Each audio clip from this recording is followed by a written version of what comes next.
Students, welcome to Mind Gate. आज हम लोग फिर से एक दूसरे से मिलने वाले हैं। आज फिर से इंटरेक्ट करेंगे हम लोग। किसके बारे में? एक बहुत ही बड़ी बम्पर वैकेंसी आई है। किस कंपनी की, चलो देखते हैं। जैसा कि आप लोग ने सब लोगों ने देख ही लिया होगा कि एमसीएल की बहुत ही बड़ी बम्पर वैकेंसी आई है। इतनी बड़ी वैकेंसी कि मैंने तो कभी देखा ही नहीं था लाइफ में कि इतने बड़े वैकेंसीज आते हैं। कितने कितने सीट्स हैं आप देख सकते हो। जूनियर ओवरमैन में कितने सीट्स हैं स्टूडेंट्स? 192 सीट्स है जूनियर ओवरमैन में। और माइनिंग सरदार में कितने हैं? 448 सीट्स हैं।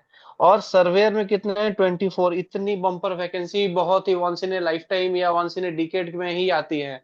तो इस वैकेंसी के लिए मैं माइंड गेट की तरफ से आप सभी को अभी से पहले ऑल द बेस्ट विश कर रहा हूं। और आप लोग सब लोग प्रिपेयर हो जाओ, अपनी कमर कस लो। क्या करेंगे हम लोग सब मिलके इस एग्जाम का प्रिपरेशन करेंगे। इस वैकेंसी के बारे में थोड़ा मैं इंफॉर्मेशन दे देता हूँ। जैसे कि आप लोग इसमें पहले से देख लिए होंगे कि अनरिजर्व कैटेगरी में कितने सीट्स हैं। इसमें 77 सीट्स है। ईडब्ल्यूएस में कितने सीट्स हैं? 18 है।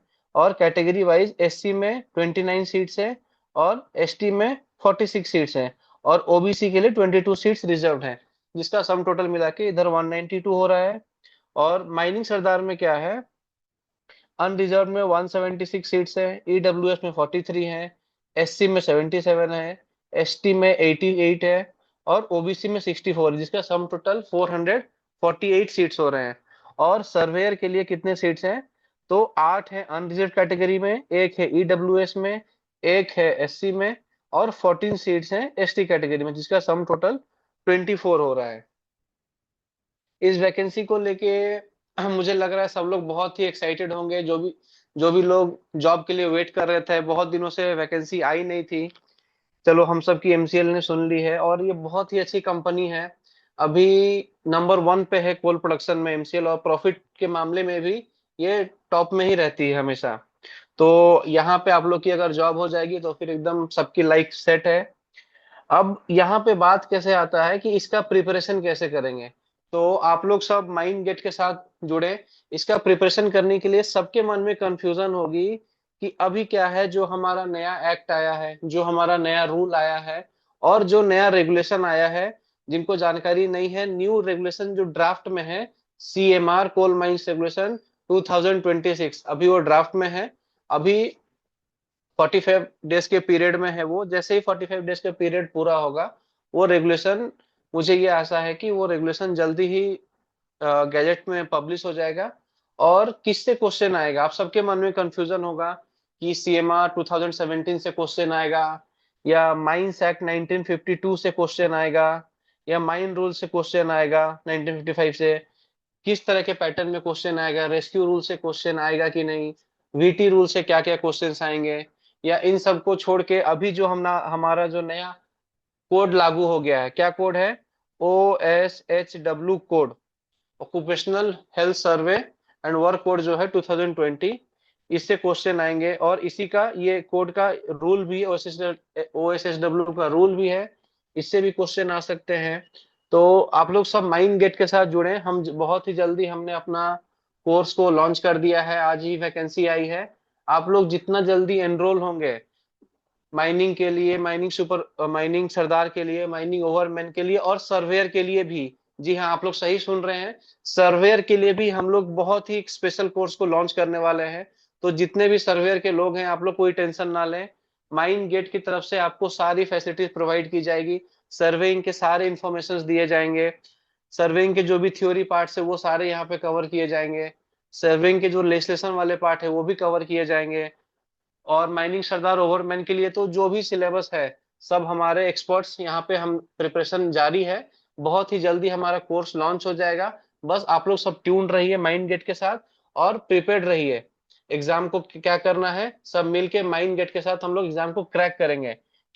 एक स्टूडेंट अगर ट्राई करे अपना एक सीट के लिए, तो आराम से हो सकता है। बिल्कुल भी मुश्किल की बात नहीं है।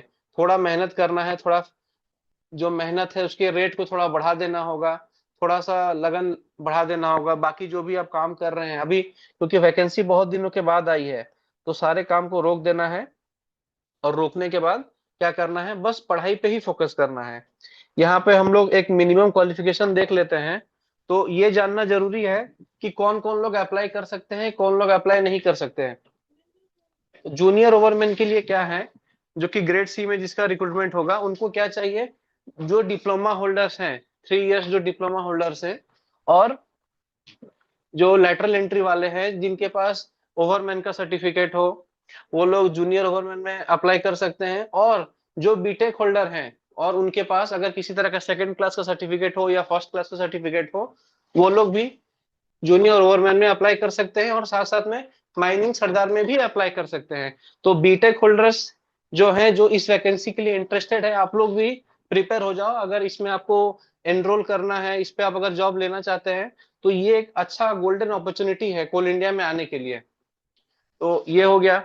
माइनिंग सरदार के लिए क्या लिखा हुआ है, सीनियर सेकेंडरी होना चाहिए, 10+2 का मिनिमम क्वालिफिकेशन होना चाहिए, और सरदारशिप का सर्टिफिकेट हो, या फिर ओवरमैन का सर्टिफिकेट हो, या फिर डिग्री करने के बाद सेकंड क्लास मैनेजर का सर्टिफिकेट हो। इनमें से कोई भी सर्टिफिकेट होगा तो आप लोग अप्लाई कर सकते हैं सरदार में। सर्वेयर के लिए क्या लिखा हुआ है, सीनियर सेकेंडरी के साथ सर्वेशिप का सर्टिफिकेट हो, या फिर डिप्लोमा हो माइन सर्विंग में, या फिर degree in mining and mine serving engineering and other equivalent qualifications. तो डिग्री अगर आपने माइन सर्विंग में डिग्री किया है, या फिर किसी और ब्रांच में माइंस, जैसे क्या होता है ना, कि आप चाहो तो सिविल में अगर आपने डिग्री किया है और आपने अगर प्रैक्टिकल एक्सपीरियंस करके सर्वेयरशिप का एग्जाम पास करते हो, तो आपको डीजीएमएस क्या करेगी, सर्वेयर का सर्टिफिकेट इशू करेगा। तो अगर उस तरीके से भी आपके पास सर्टिफिकेट है, तो आप उस बेसिस पे भी अप्लाई कर सकते हो सर्वेयर के एग्जामिनेशन के लिए। तो आप लोग सब ट्यून रहे, हम बहुत ही जल्दी ये कोर्स को लॉन्च करने वाले हैं। माइंड गेट आपके साथ है। Wishing you all the best, and we hope हम सब मिलके बहुत ही अच्छा करेंगे।